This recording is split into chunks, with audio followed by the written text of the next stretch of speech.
Hello Believe Nation, I made the Mentor Me series to try to learn from people who've done more than us, to hang around them just a little bit longer, and hopefully some of their magic dust rubs off onto us to help us be more motivated, be more inspired, and make greater changes in our lives.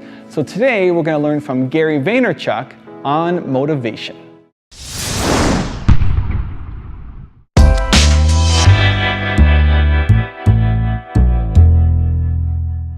So at 30, I started Wine Library TV. YouTube blows up. At 31, I'm on Conan O'Brien, Ellen. There's articles being written about me. Now they're writing that the business grew from $3 to $60 million in sales.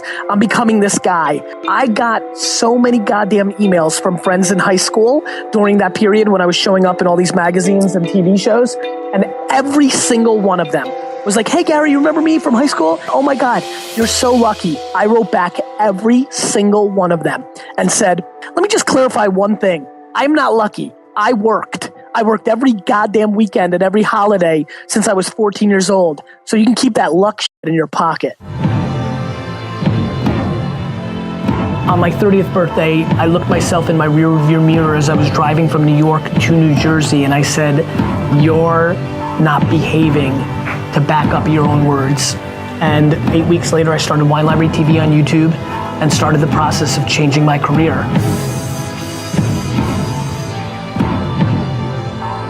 I have massive empathy.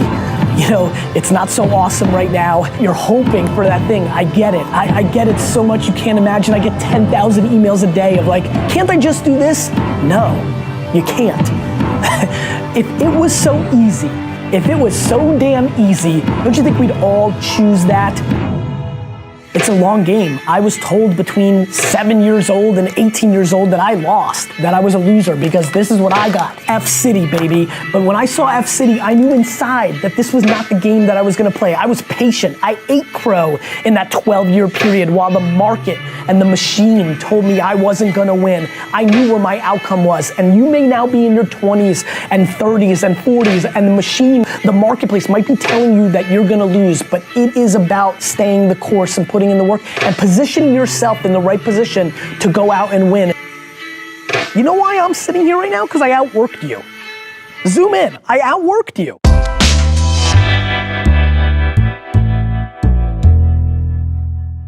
What if I told you this was the last Monday morning of your life? What if I told you you died this week?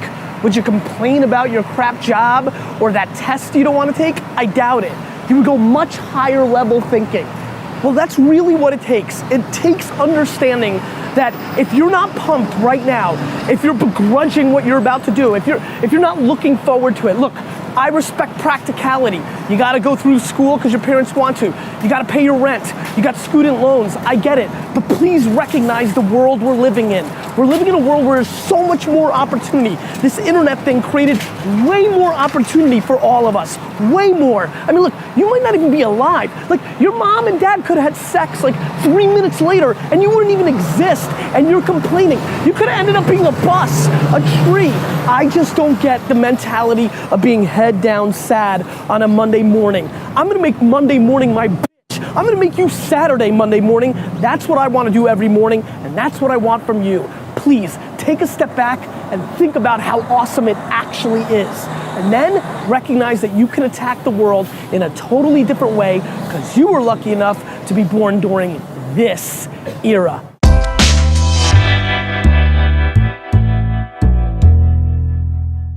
I have 2 calls right after I do this video.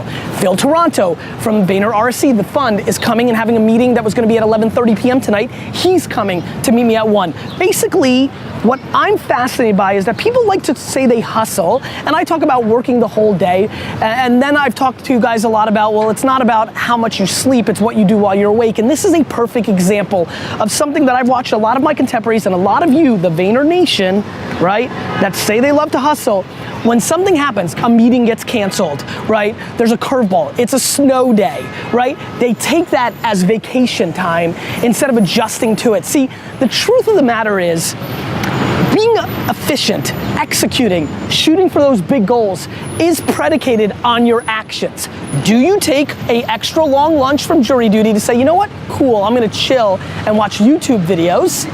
Or do you hustle your face off and try to cram as much in? You know, I'm excited that that's my first thought. Now look, I get it. I'm sitting on a high chair right now and talking down to like, you should do this. I'm really not. I'm really not telling you what you should do. I'm really not trying to be a guru. I'm not really trying to be too cool and say, ha ha ha, look at me, not you. I'm really not.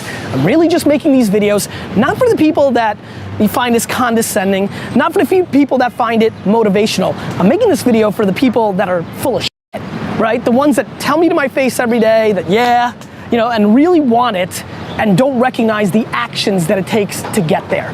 So I'm making this video for a very small percentage of you. To the left, look, you know, Gary thinks he's so cool. To the right, that's the best ever. Complete blindness. No, the middle. The middle, my friends. So many of you that actually want this, have the skills to do this, right? And sometimes, once in a while, just need to see a different version of it to understand, right? To me, this is an video, right? Did you mail it in? Did you mail in that 15 minute call got canceled? You had a packed day, 15-hour day. It got canceled. What are you doing in that 15 minutes? And by the way, sometimes those 15 minutes are absolutely worth calling your mom, calling your daughter, FaceTime with your kids. But it's just making every minute count. Every minute has to count. Every minute has to count if you want so much, because you just don't have as many of them as you think. You just don't.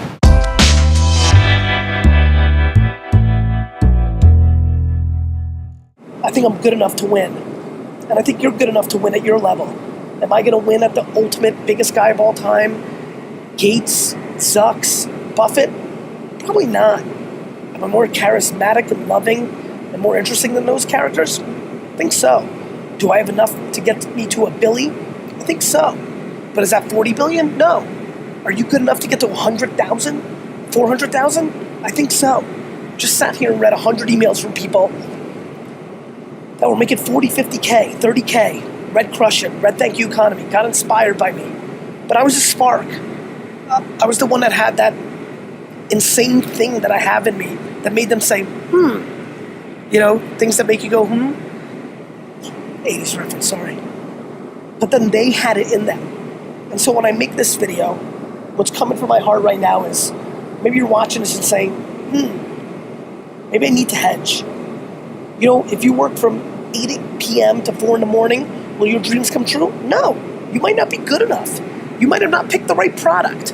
But are we living in a world in 2012 that's so much better than your parents and grandparents and great-grandparents' generation because assholes like me can make videos when I'm 30,000 feet in the air? Yes. And because of that, and because of those opportunities, and because we're networked in a way we've never seen before, and because sending an email to 100 people and one will answer and give you a shot matters, because of that opportunity, because of 2012, I beg you to take a shot. Roll up on that hot chick in a bar and ask her out. Roll up on that good-looking dude and ask him for coffee. Roll up on your business idea and make it happen. Because being 50, 60, 70, 80, 90, and having regrets that you didn't swing the bat is the worst of them all. Our at-bat is in front of us. Take a swing.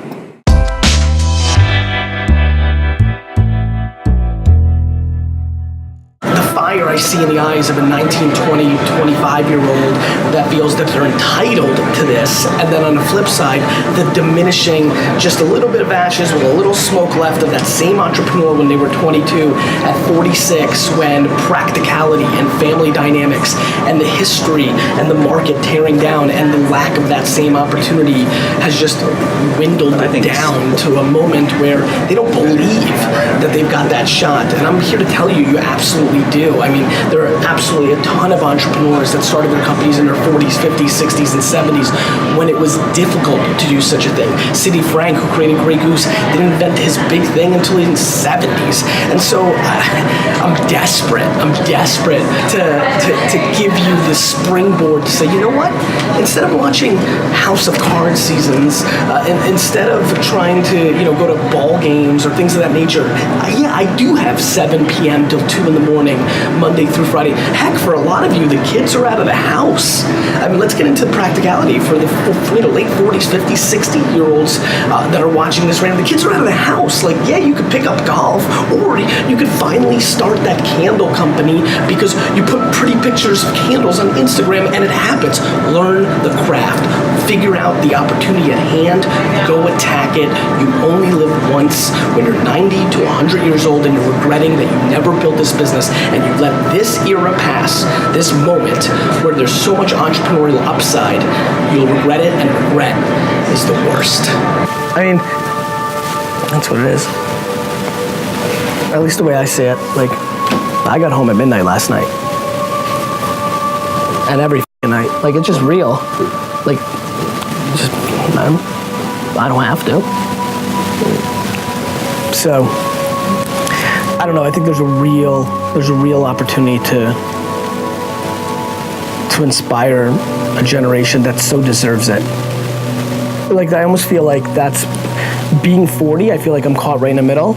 Like, I have so much empathy for, I recognize how insane I had to be to like, I mean, you can't even imagine how not practical being an entrepreneur was when I was your guys, like when I was half your age. Like in school, like a 15-year-old now in school that's getting D's, but is like selling shit on the internet. Everyone's like, oh, there's our next, you're the next Mark Zuckerberg. And mine was like, yo, you're the next piece of shit. Like it's so insanely different. And so I have a lot of empathy for people that I don't know if they recognize how real it is.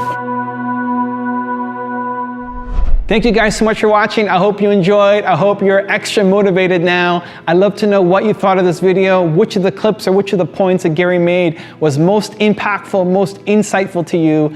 Leave it in the comments below and I'll join in the discussion. Thank you so much for watching. Continue to believe and I'll see you soon.